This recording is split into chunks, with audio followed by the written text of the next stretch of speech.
Terjemah ni, kita terjemah dah bangun ni tak? Sekat mana terjemah? Tak payah terjemah pula lah. Terjemah dah.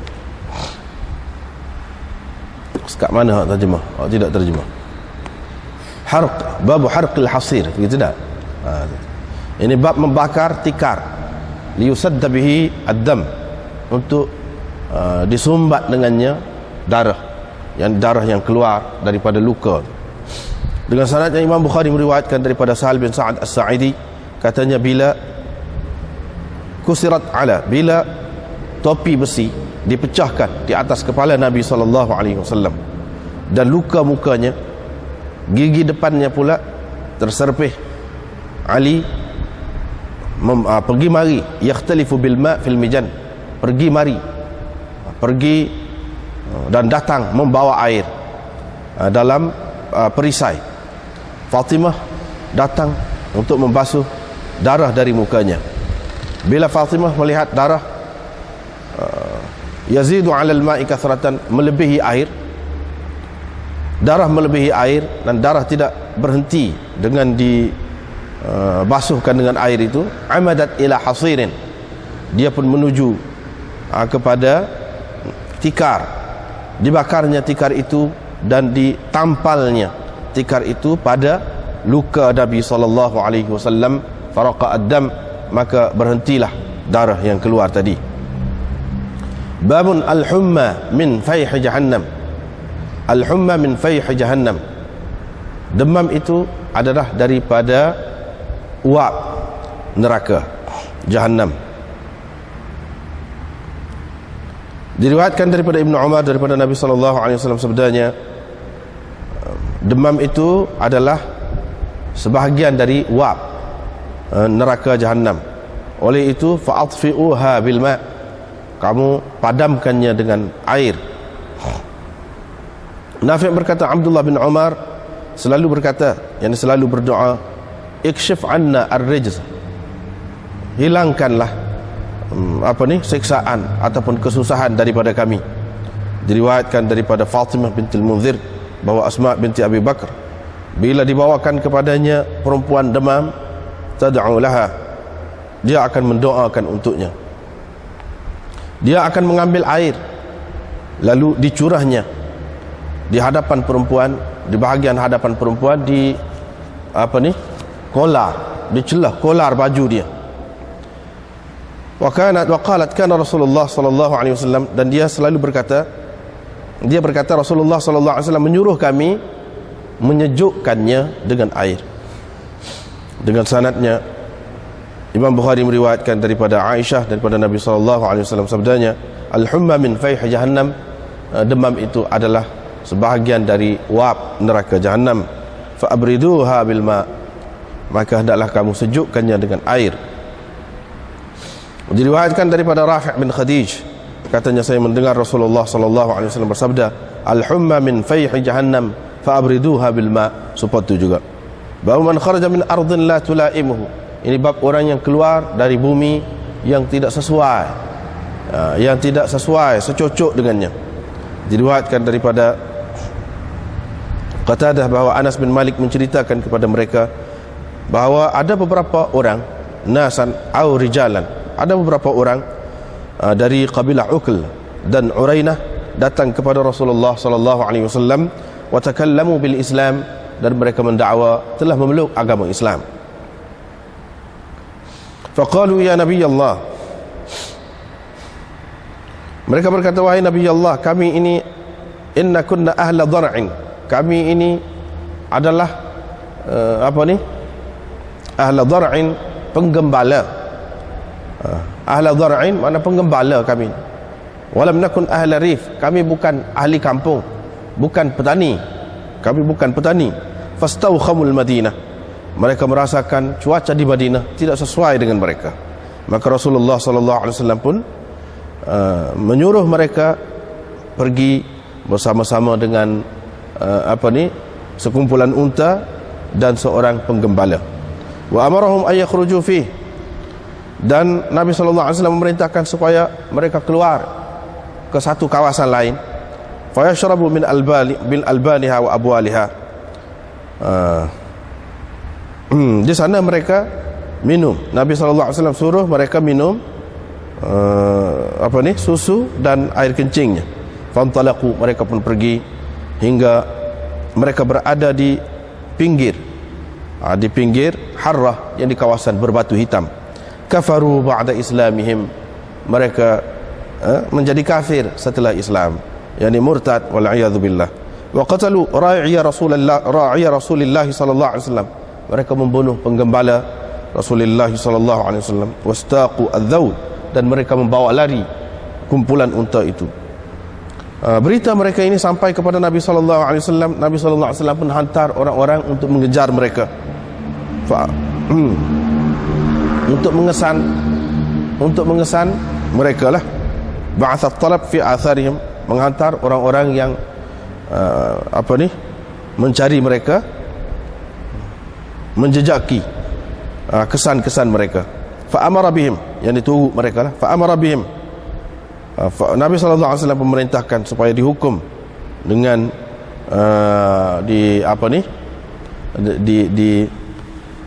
dipakaikan, dicelakkan mata mereka dengan besi panas.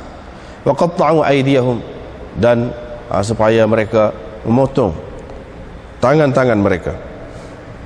Dan mereka dibiarkan di pinggir Harrah, tanah kawasan berbatu hitam itu, hinggalah mereka mati ala halihim, dalam keadaan begitu. Inilah beberapa hadis yang kita baca malam ni.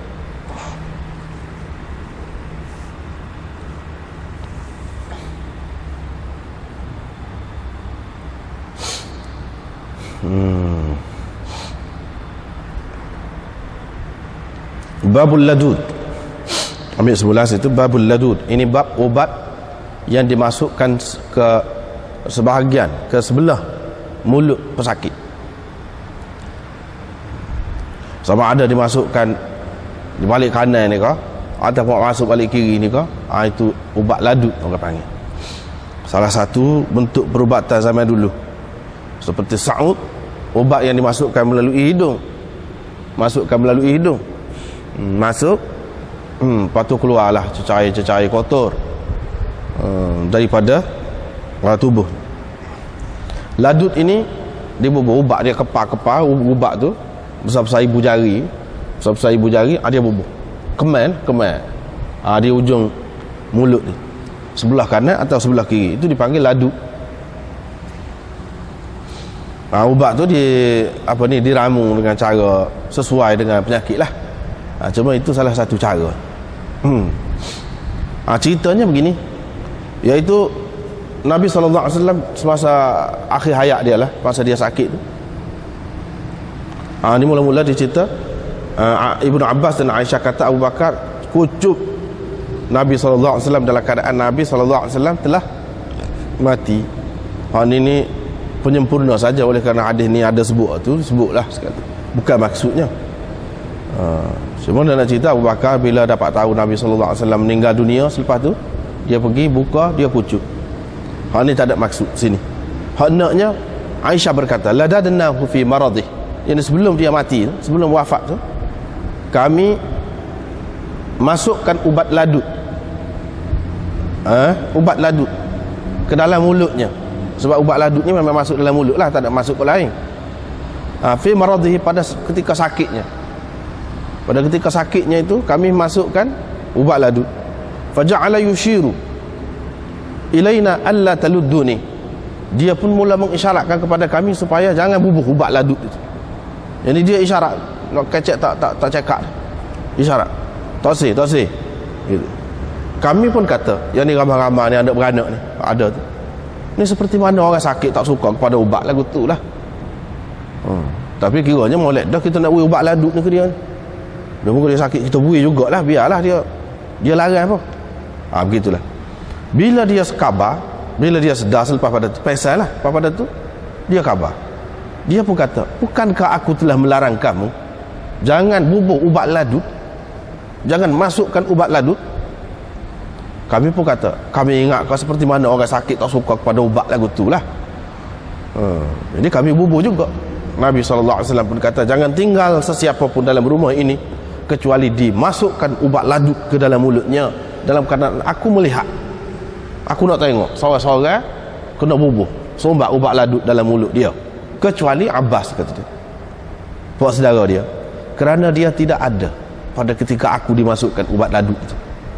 Dia tak ada sekali dalam majlis tu, dia tak ada. Orang lain seorang-seorang kena, lepas tu pakak bubuh habis, kena bubuh, orang tu kena bubuh habis.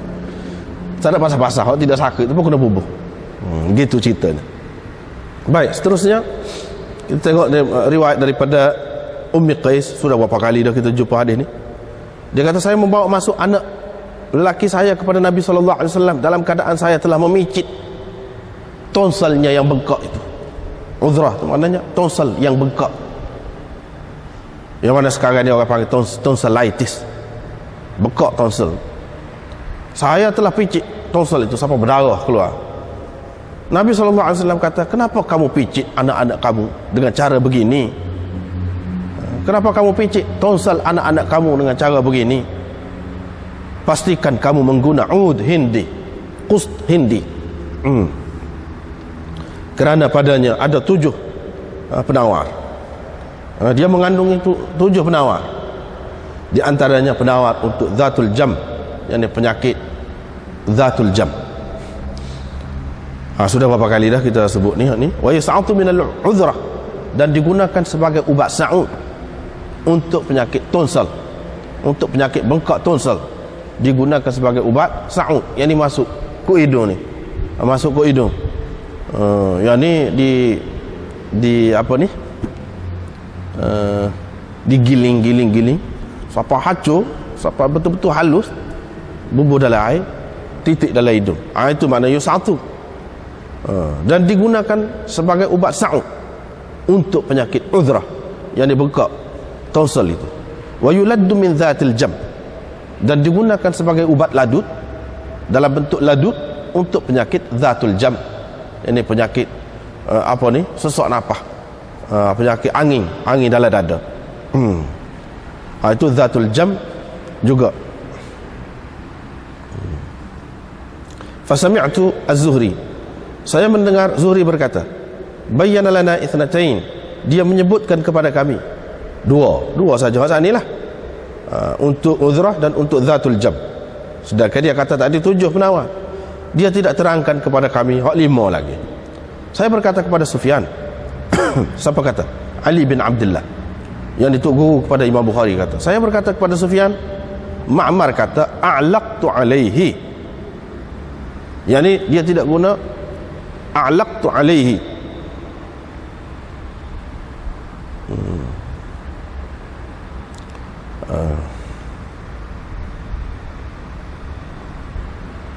A'laqtu alaihi, dia kata qala lam yahfaz, innama qala a'laqtu anhu, yang ni tadi a'laqtu anhu lah tadi, riwayat Sufyan itu waqad a'laqtu alaihi, dia tulis dalam kitab kita ni tepi itu anhu, dalam satu nuskah yang lain anhu, itu lebih tepat.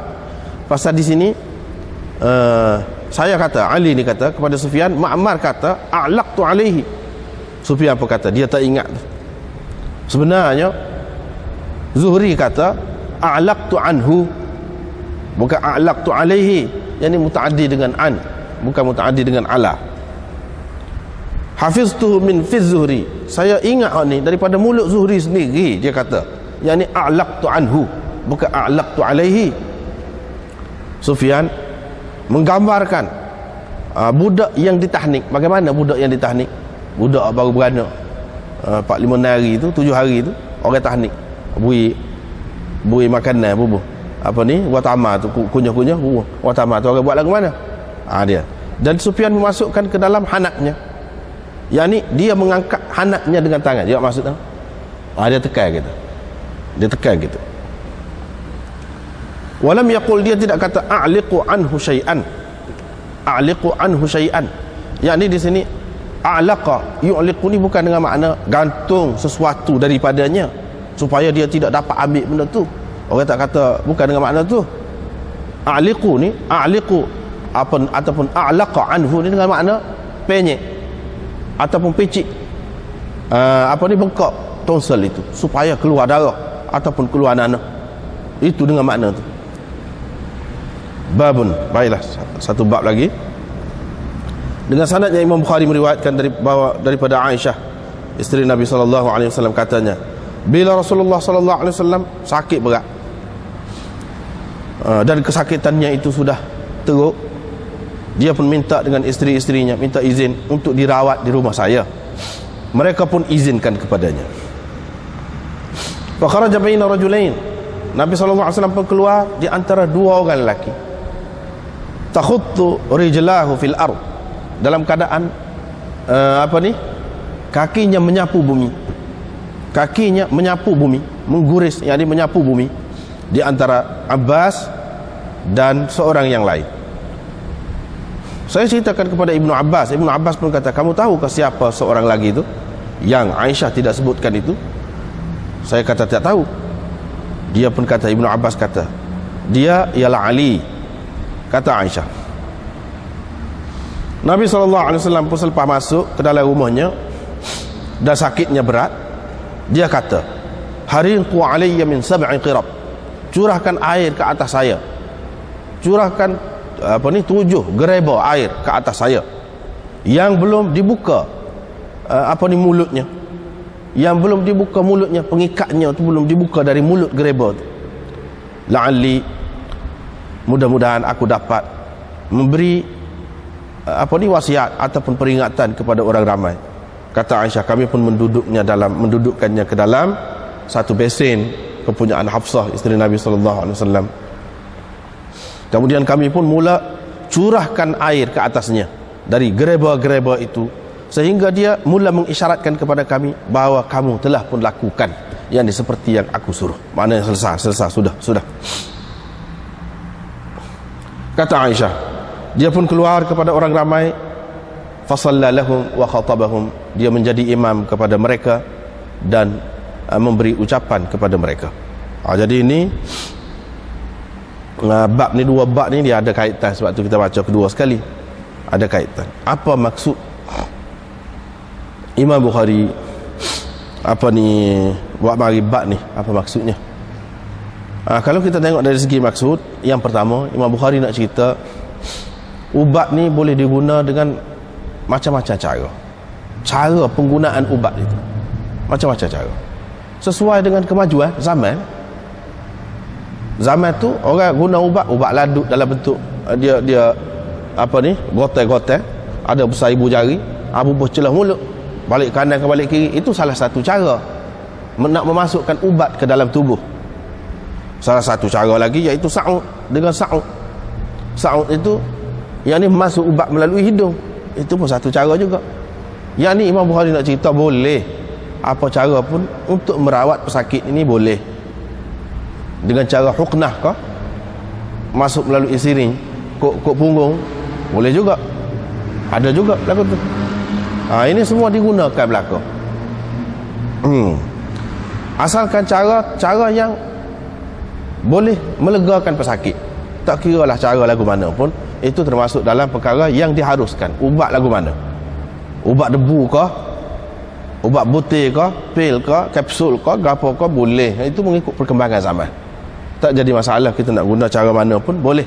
Maksudnya nak suruh sembuh pesakit. Cuma dari segi cara penggunaan itu, mungkin satu cara daripada cara yang lain itu berbeza. Cara lagu ni lebih cepat pesakit tu berasa lega.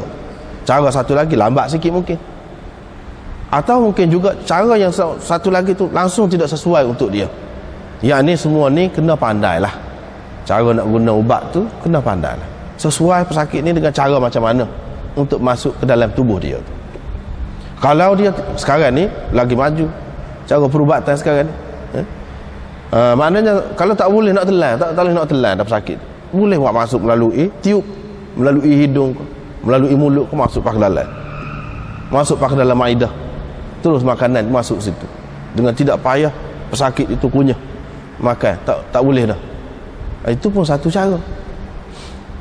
Ke mana-mana pun kita kena usaha lah, kena usaha. Itu satu. Yang kedua, Imam Bukhari nak cerita, kalau pesakit tu orang pandai, dia tu pandai juga, perubatannya. Bukan orang nak berubat saja pandainya, dia tu pandai juga. Kalau dia kata jangan, jangan. Jangan. Ni maknanya kita tak boleh buat mana-mana. Kalau orang tu pandai, dia tak usah cara lagu tu lagi. Kita kena hak dia suruh. Misalnya dia suruh dalam bab berikutnya, dia suruh curahkan air 7 gerebo kat atas dia. Buat lagu tu. Pasal dia pun pandai. Hak ladut dia tidak suruh, bahkan dia larang. Jangan kita ingat orang-orang yang pandai macam ni mudah nak hilang akal. Kalau kita kata dia tak khabar, kalau dia tak say ladut itu, seperti mana orang sakit tak suka kepada ubat. Tidak, dia orang yang waras, orang yang cerdik, bijaksana. Kalau dia tahu cara yang macam tu memang akan menyembuhkan dia, tentu dia akan ambil berapa tak say. Kita jangan kata dia hilang akal kau, dia tak khabar kau. Jangan. Kalau dia tak say, tak usah beri cara lagu tu. Ini bagi orang yang pandai lah. Kita kena ikut juga cara dia tu. Itu yang kedua. Yang ketiga, kalau orang sakit tidak benarkan. Ini dari segi disiplin. Dari segi disiplin dan etika. Orang panggil etika perubatan. Sekarang ni pun orang guna. Kalau pesakit tak say, mana dia tidak benar. Sekarang ni dengan cara tanda tangan daripada pesakit, daripada penjaga dia misalnya, daripada penjaga dia. Kalau tidak tanda tangan, tak boleh nak buat sesuatu. Yang di sini ditunjukkan di sini usah ke benda besar, masalah pembedahan, masalah nak potong, nak apa, masalah setara ni pun kalau tak benar, tak boleh. Dan orang yang buat juga, dia patut mendapat hukuman. Dia patut mendapat hukuman dan boleh didakwa, boleh didakwa. Sebab itu Nabi SAW tunjuk di sini, dan dia tak benar buat juga, dia suruh, itu hukuman dia, balasan. Dia suruh bubuh balik. Setiap orang yang ada terlibat tu, bubuh balik laduk dalam mulut dia. Padahal kita kata nak agak dia lagu tu, nak royak sekurang-kurangnya balas balik setara tu. Kalau kena kira apa dia, kita dakwa sama, kita kata lepas tu kena bayar ganti rugi sekian-sekian banyak pun kena. Pasal dia tidak benar. Dia tidak benar, jangan dibuat. Kena tanya dulu orang sakit dia pun, kena tanya. Jangan buat mana-mana, jangan buat mana-mana. Ini boleh kita faham daripada sini. Boleh kita faham daripada sini. Orang yang buat barang yang pesakit tidak suka, patut dicela, patut dihukum. Dan dia melakukan jenayah terhadap pesakit itu, sehingga patut dibalas. Dengan apa cara? Pesakit berasa nak balas cara tu, padahal lah dia kira ni. Tapi kalau nak balas dengan cara lain lagi, ganti ruginya besar. Kerana silap cocok, habis jadi hitam tangan misalnya, kita kata habis jadi rosak tangan. Kenapa sampai jadi begitu? Kena buat kajian. Jangan sampai jadi begitu. Dan bagi pihak pesakit, dia ada hak dia. Dia ada hak dia. Tak boleh buat mudah-mudah. Perawat ataupun doktor tak boleh buat mudah-mudah terhadap orang sakit. Mesti dia kena dapat keizinan dulu, kebenaran dulu. Dan kesalahan yang dilakukan patut menerima hukuman. Sini maksudnya. Bukan saja tu cerita tu nampak macam lucu gitu ya, tidak. Dia nak mengajar etika bagi doktor dan pesakit. Dia ada hak dia. Dia boleh mendapat ganti rugi ataupun boleh menghukum orang yang berbuat begitu terhadap dia.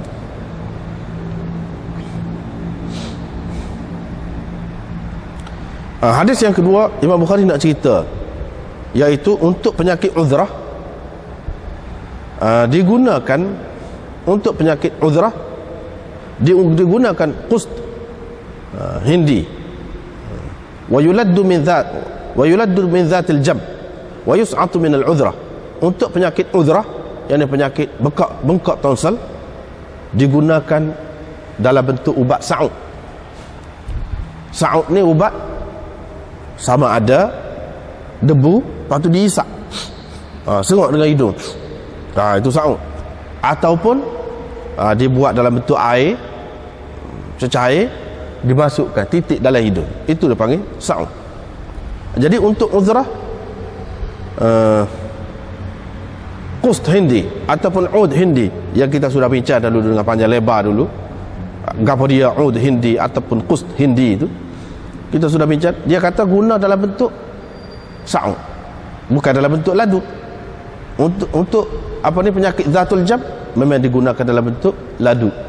Di sini Nabi SAW nak cerita, nak cerita penyakit dari satu penyakit kepada satu penyakit tu, bahan yang digunakan tidak sama cara dia. Bahan sama, qust hindi juga, tapi untuk penyakit ni dalam bentuk ni lebih sesuai. Untuk penyakit lain dalam bentuk lain pula lebih sesuai. Jadi hak ni kenalah buat kajian dan kena belajarlah cara dia. Ubat ni sesuai dimasukkan ke dalam tubuh melalui cara macam mana, ikutlah. Dia nak cerita cara penggunaan ubat tu tidak sama. Sekarang ni macam-macam lah cara nak masuk dalam tubuh tu, dalam bentuk kapsul lah, tablet lah, macam-macam, injection lah, cocok, macam-macam cara. Dia nak cerita sini cara tu tidak sama, walaupun ubat sama. Kalau ubat sama boleh jadi ramuan dia pun tidak sama. Untuk penyakit ni kena tambah ke lain pula sekali dengan ubat asas itu, yang ni qust hindi itu ataupun ud hindi. Adapun ubat ni boleh digunakan dia secara tunggal, secara ubat tunggal, dalam bentuk ubat tunggal, guna dia saja, tidak campur dengan hak lain. Hak ni kena orang yang ahli lah, orang yang mahir, orang yang mahir.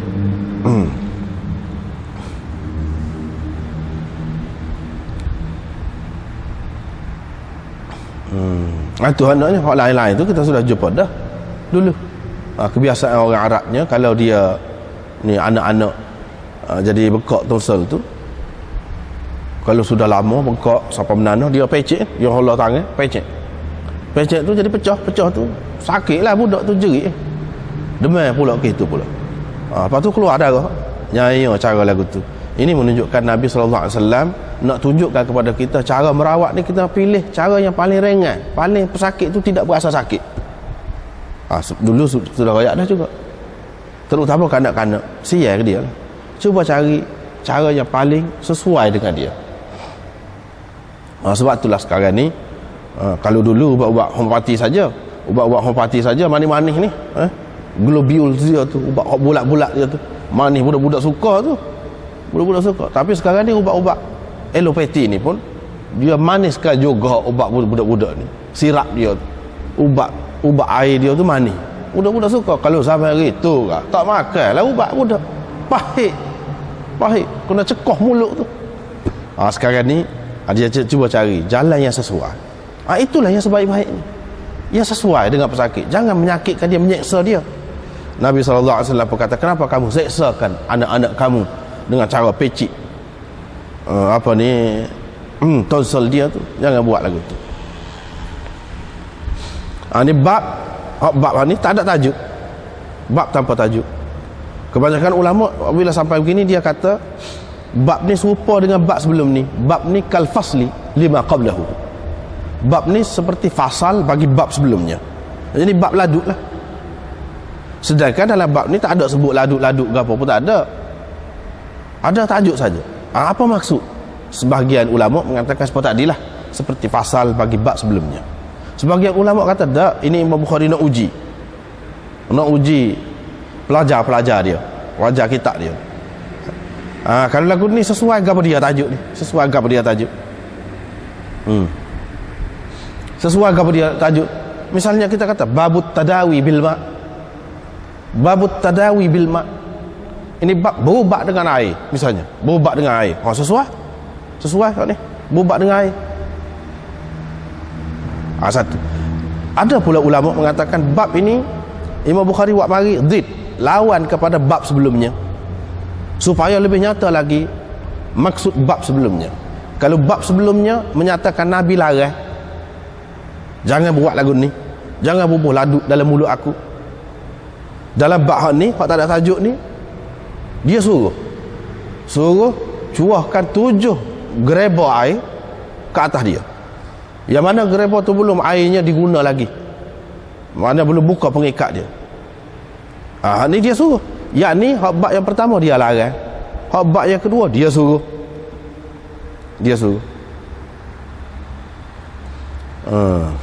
Larang dengan suruh, itu dua perkara yang berbeza.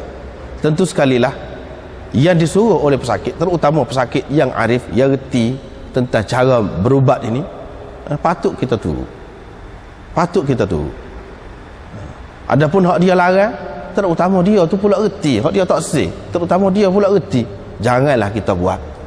Tu kan beza, nampak jelas tu. Hak ni buat apa molek buat? Sebab Nabi suruh. Hak tadi buat apa tak molek buat? Siapa dia hukum? Kerana dia larang. Nyata maksud bab. Kita nak sini ya, hak lain-lain tu jumpa sama dah hadis ni beberapa kali dah jumpa. Kita naknya bapa Nabi sallallahu alaihi wasallam suruh gereba tu, 7 gereba. Yang ni rupanya pada bilangan-bilangan ni dia ada khasiat juga. Yang mana orang-orang yang ahli, yang pakar dalam bahagian tu dia tahu. Bilangan-bilangan, angka-angka ni dia tahu. Misalnya doktor kata, kamu makan 3 dos ubat ni sehari. Tak boleh kita mana-mana buat 4 pula. Ataupun dia kata 3 kali sehari. Kita makan 2 kali atau sekali saja. Lepas tu tak jadi, kita marah ke dia. Tak boleh. Mana dia kena sukatan dia tu sebanyak mana yang dikehendaki, sebanyak itulah yang sepatutnya pesakit itu ambil. Tidak boleh lebih, tidak boleh kurang. Dan nak menentukan sebanyak mana ni, ini orang yang ahli lah yang faham, yang tahu. Orang yang ahli. Itu perkara yang pertama. Yang kedua di sini Nabi SAW nak isyaratkan kepada macam-macam jenis rawatan. Rawatan. Ni rawatan orang panggil naturopathy ataupun hydropathy. Rawatan dengan ubat. Apa ni? Dengan air ni. Naturopathy, yang ni rawatan berdasarkan bahan-bahan nature, bahan-bahan asal semula jadi, seperti tanah, seperti apa ni, air, seperti angin, seperti cahaya. Orang berubat juga duduk jemur tengah panas tu bukan saja, itu satu bentuk rawatan. Matahari pada ketika pukul sekian-sekian sampai pukul sekian-sekian untuk penyakit gapo baik. Daripada pukul sekian-sekian sampai pukul sekian-sekian untuk penyakit gapo baik. Itu kita kena tahu. Itu naturopathy dia panggil. Ada pula jenis-jenis ubat tu dia kena letak dalam botol berwarna sekian-sekian. Warna macam ni. Dia kena letak di bawah cahaya matahari. Dia akan memberi kesan. Ini semua satu bidang yang lain pula. Nabi SAW nak isyaratkan kepada satu bentuk perubatan lain. Nak ayat ubat-ubat ni banyak macam. Bukan daripada akar kayu saja.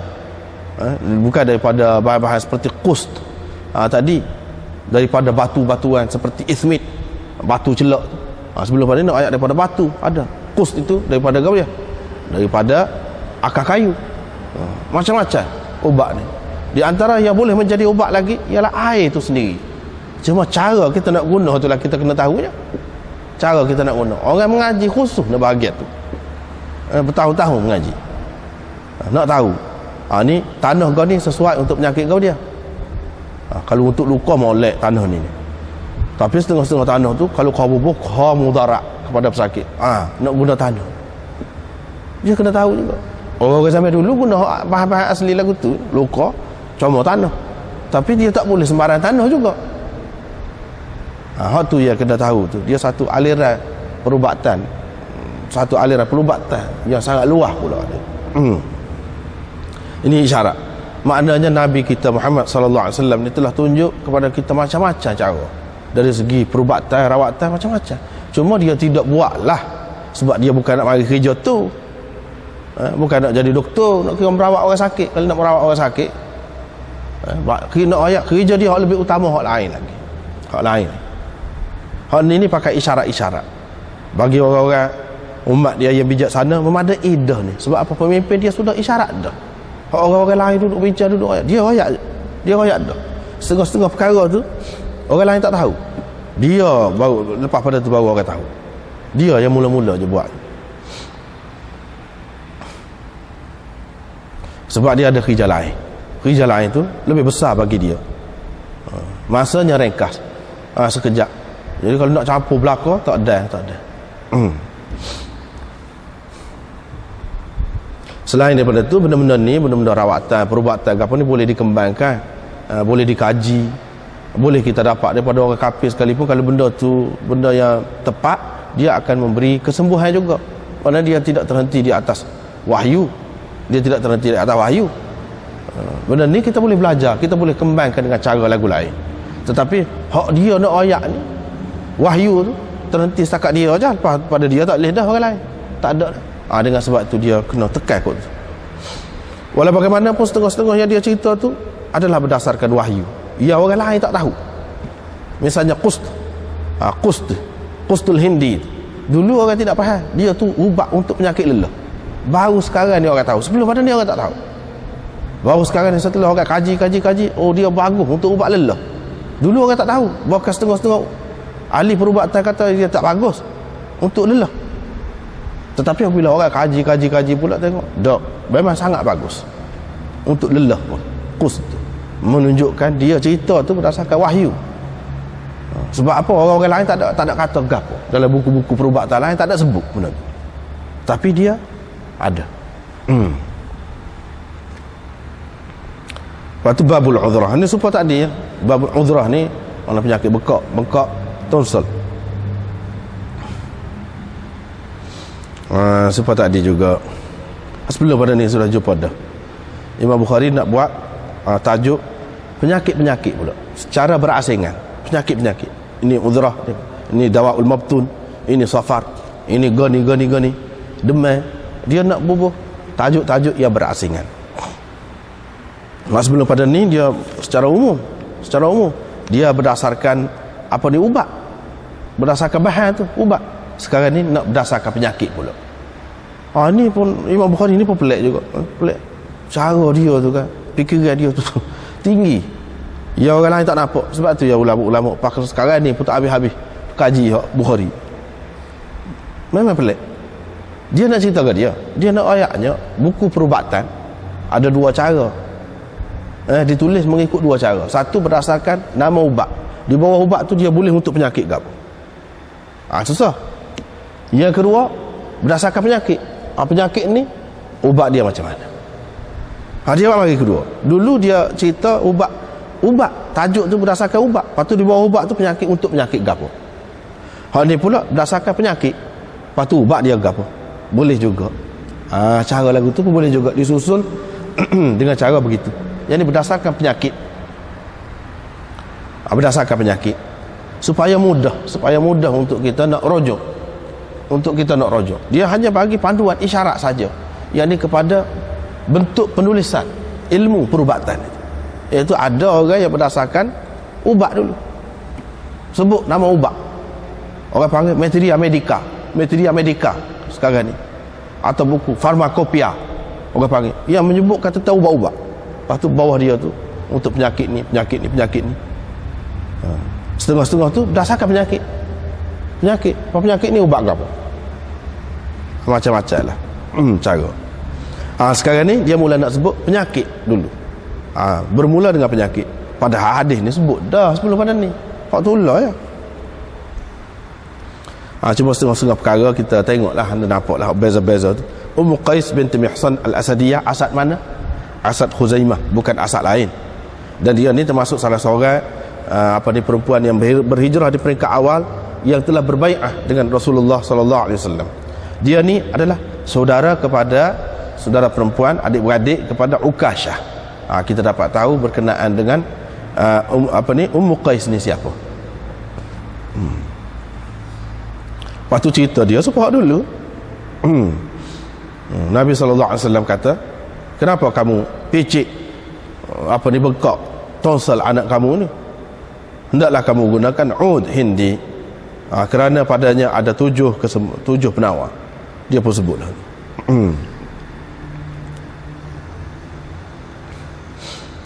Di sini dia kata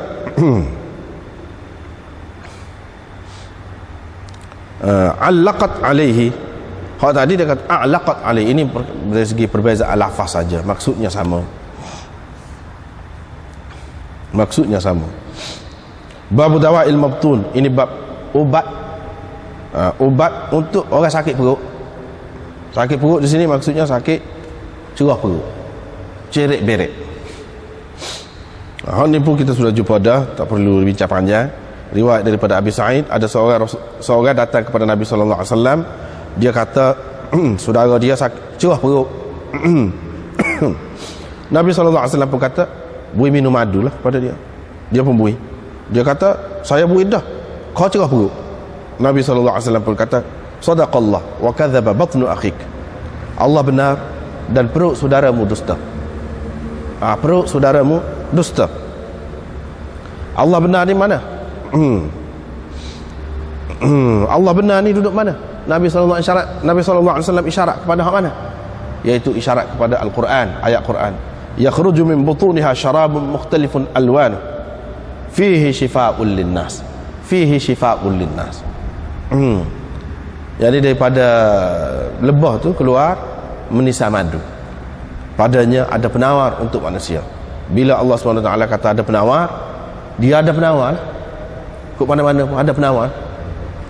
Wah, tak jadi lagi tu, perut saudaramu tu dusta. Ya kata tak jadi tu, sebenarnya jadi, tak cukup dos lagi, tak cukup sukatan. Makan lagi. Lepas tu makan lagi, sembuhlah lepas pada tu. Di sini Nabi SAW, Imam Bukhari nak cerita ni, rawatan ubat ni untuk penyakit-penyakit ni yang paling baik yang menghilangkan semua penyakit. Kadang-kadang orang berubat ni dia tahan, dia sekat. Hak cerah perut tu biar jadi sembelik pula, biar jadi kerah najis itu. Sedangkan apa ni racun-racun di dalam tubuh tu sepatutnya keluar melalui cerek berek itu, sepatutnya keluar habis. Adapun ubat yang Nabi SAW sebutkan ini, iaitu madu ni, dia baik sebab apa? Dia mengeluarkan apa-apa yang patut keluar. Jadi racun-racun yang ada dalam perut tu keluar habis. Bila keluar dia akan sembuh sembuh sengati. Tapi kalaulah kita makan ubat, jadi kita kata saat ni curah perut, patut tak curah perut dah, bahkan jadi sembelik pula. Jangan kita ingat bahawa itu satu kesembuhan. Jangan kita ingat bahawa itu baik sebenarnya untuk jangka panjang. Tidak. Cuma mengelirukan kita. Kadang-kadang mengelirukan kita. Kita kata baik, sebenarnya tidak baik. Sakit tu merebak pergi ke lain. Pergi ke lain. Keluar dalam bentuk lain pula. Kita kata sakit ke lain pula. Padahal kait dengan hak tu juga. Punca daripada hak tu. Punca daripada hak tu. Jadi Nabi SAW nak ajar di sini cara ubat ni yang paling baik. Bukan ubat yang sekali dua kita makan apa tak jadi, maka kita nak kata tak jadi selalu. Tak boleh kata lagu tu. Boleh jadi tak cukup sukatan dia. Di sinilah terletak kemahiran seseorang doktor tu, ahli perubatan. Kadang-kadang kita apabila tengok tak jadi, kita takut. Kalau kita nak makan terus selama mana? Payah juga. Sebab itu dia kena orang yang ahli, orang yang telah lama berkecimpung, orang kata, yang kaji, dan telah lama berpengalaman dalam merawat dengan ubat-ubat tertentu. Baru dia tahu. Kalau lagu ni nampak teruk ni, sebenarnya dia tak apa, biarlah dulu, dia tidak akan memudaratkan, cuma kena sabar sikit. Dia boleh kata gitu kepada kita, sabarlah, tak apa, makan lagi, sehingga akhirnya sembuh.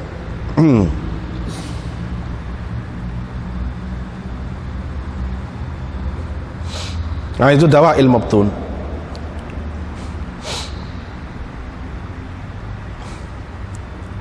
Lepas tu babun la safara wa huwa da'un ya'khudhul batn. La safara. Bahawa ni sudah jumpa dah dalam hadis. La adwa wala tiyarata wala hamata wala safara. Safar ni banyak makna dia. Imam Bukhari berpendapat bahawa safar ini iaitu sejenis sakit dalam perut. Sakit ni berat. Bila sakit perut, orang ni boleh mati kerananya. Maka timbullah macam-macam tanggapan di dalam masyarakat yang mengatakan ada hatu lah dalam perut, duduk kekah perut tu.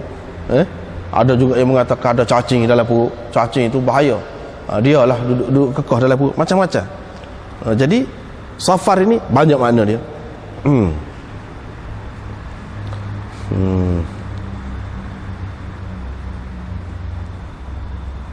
Cuba kita tengok dalam hasyiah kitab kita ni nombor 17.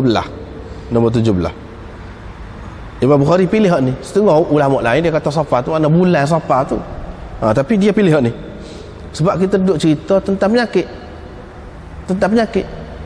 Tetapi kalau orang hak kata Safar tu, bulan Safar tu, dia ada kaitan juga dengan penyakit. Orang kata penyakit air, tas Safar ke apa tu, penyakit juga tu. Tapi tidak khusus dengan penyakit, banyak lagi perkara-perkara lain. Hak ni Imam Bukhari nak cerita Safar ni dengan makna penyakit. Cuba kita tengok nombor 17. Da'un ya'khudhul batn. Ini adalah pilihan Imam Bukhari. Setengah ulama kata Safar ini nasi. Innaman nasi uziyadatun fil kufr. Dalam Quran tu Safar ni dengan makna nasi. Nasi bukan nasi hak kita makan tu, nasi.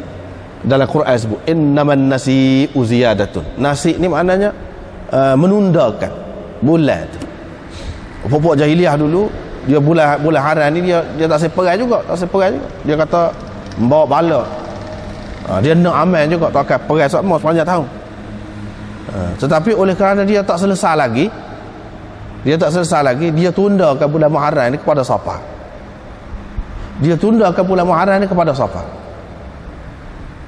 Bulan Muharram tu bulan haram perai. Jadi oleh kerana dia tak selesai lagi, dia nak buat juga, dia tunda, akhir sekali bulan ni jadi bercelaru.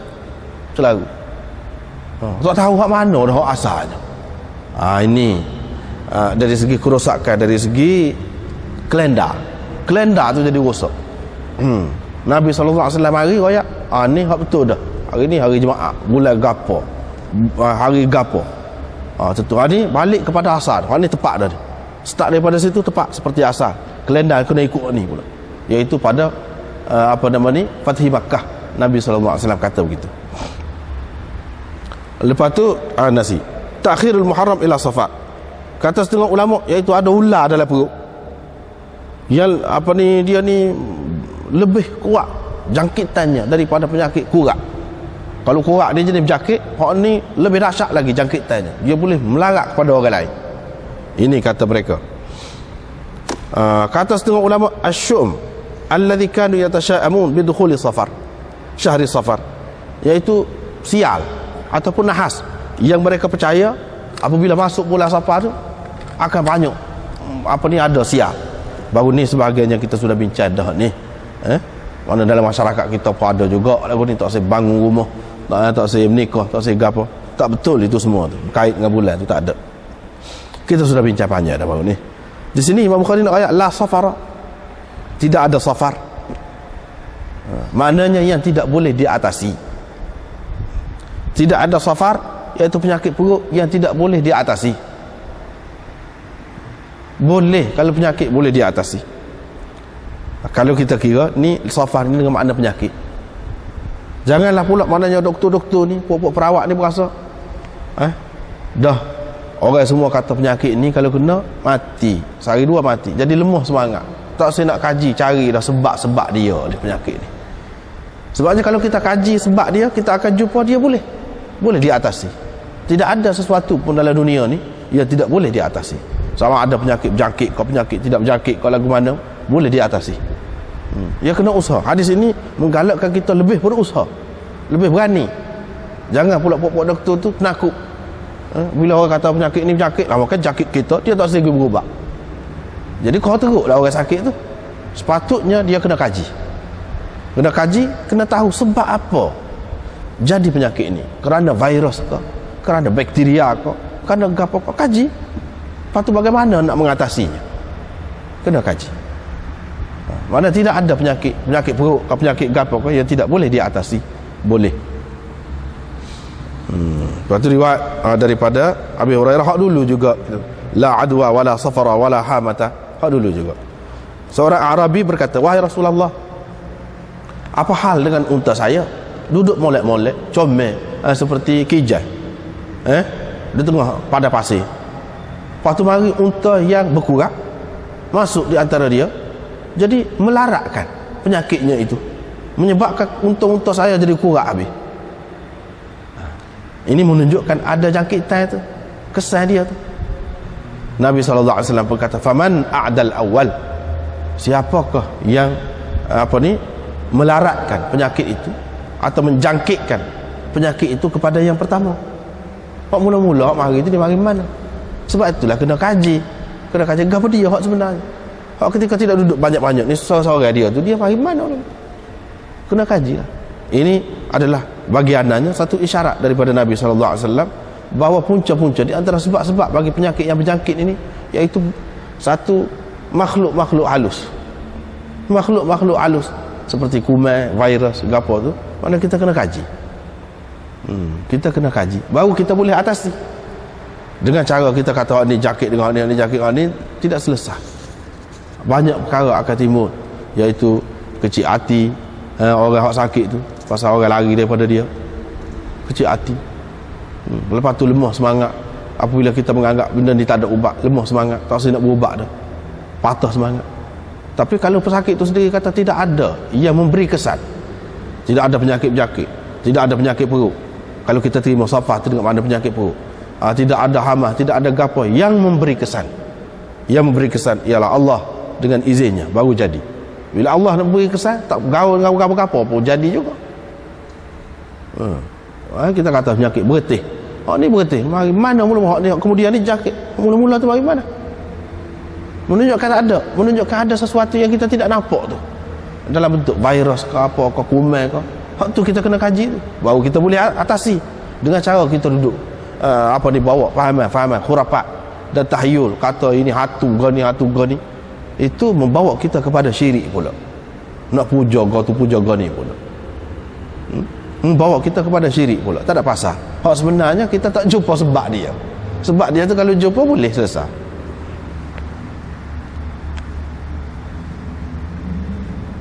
Babu zatil jam, ini bab penyakit zatul jam. Zatul jam ini dalam dalam hasyiah dia sebut ada hak hakiki zatul jam.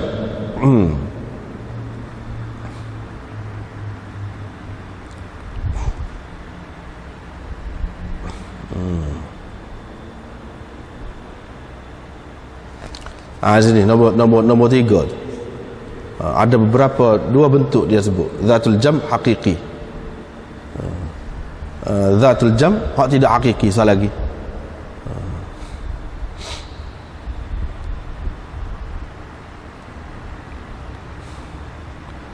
Jadi hak di sini yang dimaksudkan zatul jam di sini yang bukan hakiki, iaitu penyakit angin dalam dada menyusuk. Hak tu zatul jam. Kalau zatul jam hakiki, sekarang ni orang panggil penyakit pleurisy. Penyakit dada juga. Budak-budak biasa kenanya berat lah tu. Jadi jemel, jadi sakit, jerit semacam. Itu zatul jam.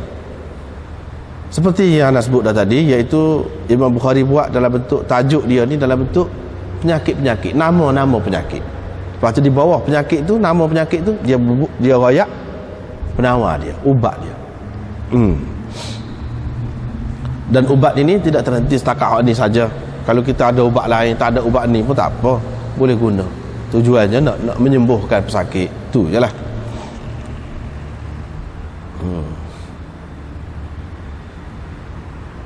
Hak tadi juga seperti tu. Lepas tu riwayat daripada Arim, katanya Hamad menceritakan kepada kami, kata qala quri'a ala Ayyub min kutubi Abi Qilabah, dibacakan kepada Ayyub dari kitab-kitab Abi Qilabah, di antaranya yang Abu Qilabah meriwayatkannya, haddatsa bihi, wa minhu ma quri'a alaihi, di antaranya yang dibaca di hadapannya, yang di hadapan Abu Qilabah, dan ini ada dalam kitab itu daripada Anas. Yani Ayyub meriwayatkan daripada Abi Qilabah meriwayatkan daripada Anas, lepas tu seterusnya. Ni kena perhati molek sikit. Yani Hamad menceritakan, dia kata Ayyub ni dibaca hadis-hadis Abi Qilabah ni daripada kitab Abi Qilabah. Maknanya mereka saling kitab Abi Qilabah, ataupun kitab Abi Qilabah tu maknanya dia pegang. Hak Abna Sabahnya salin daripada kitab Abi Qilabah. Lepas tu masing-masing ada kitab depan. Dia cerita di sini, Hamad kata, di antara hak ada dalam kitab tu, hak Abu Qilabah haddatsa bihi, yani dia baca Abu Qilabah tu tok guru, dia baca hadis tu, dia baca dalam kitab dia. Jadi anak murid dia Ayub dengar. Kita panggil haddatsana tu lagu tu lah. Di antaranya pula ada yang dibaca di hadapan dia. Sebab ada Ayub baca ke ataupun orang lain, anak murid lain baca, tu guru dia, yang ni Abu Qilabah tu dengar. Itu maqri alaih. Dalam kitab-kitab hadis dia panggil akhbarana. Ni ada dalam kitab. Bukan maknanya Ayub ni ambil daripada kitab Abu Qilabah. Abu Qilabah tidak ada ijazah kepada dia, tidak meriwayatkan kepada dia. Tak. Dia nak ayatnya hak ni hak Ayub ambil daripada Abu Qilabah. Hak dia ambil ni sama ada Abu Qilabah baca, tok guru jadi baca, ataupun dibaca di hadapan Abu Qilabah. Semua ni ada dalam buku khusus. Sebab hak lain tu tidak semesti semua daripada tok guru tu ada buku. Dia pakai berdasarkan ingatan dia saja. Hak tok guru rakyat hadis-hadis begini-begini ni. Tetapi hak ni ada dalam buku. Itu nak rakyat bezanya daripada hak lain, ada dalam buku. Riwayat daripada Anas bawa Abu Talhah dan sekian-sekian ni, dia kata dua orang ni telah telah menggunakan kai terhadap saya. Jadi untuk penyakit zatul jam yang dialami oleh saya, mereka gunakan kai itu selaran dengan besi panah. Ini pun satu bentuk rawatan juga untuk penyakit zatul jam. Imam Bukhari nak cerita satu penyakit ni tidak dirawat dengan satu cara saja, macam-macam cara. Jadi kalau selaran dengan besi panah di zaman dulu guna besi panah, zaman sekarang ni guna kuasa elektrik, laser, macam-macam. Ataupun guna kuasa bateri ke gapo ke, ikutlah, boleh lah, asalkan sembuh penyakit. Hak tu hak nak macam-macam cara, tak mesti satu cara. Hak tadi dia kata gunakan qus, hak ni gunakan kai. Cuba kai ni parutlah sikit, sakitlah sikit. Tetapi penggunaan sekarang ni, penggunaan kuasa elektrik, kuasa api ke apa ni, tidaklah semuanya menyakitkan. Bahkan kalau kita nak peluahkan penggunaan dengan kai ni isyarat kepada penggunaan dengan api ataupun bahan panas, maka banyak boleh katakan lah ni orang guna kuasa elektrik belaka. Nak cabut gigi, kau nak gapo kau, nak cuci gigi pun semua guna elektrik belaka. Kalau kita nak peluah lagi, kalau kita tidak nak peluah, iaitu selaran dengan api, termasuk hak laser gitulah, termasuk laser. Dia tembak dengan laser batu karai misalnya, jadi pecah. Itu pun salah satu cara. Kalau boleh rawat dengan cara lain tu. Cuma kalau ada cara lain yang lebih baik, yang lebih tidak menyakitkan, ya boleh digunakan.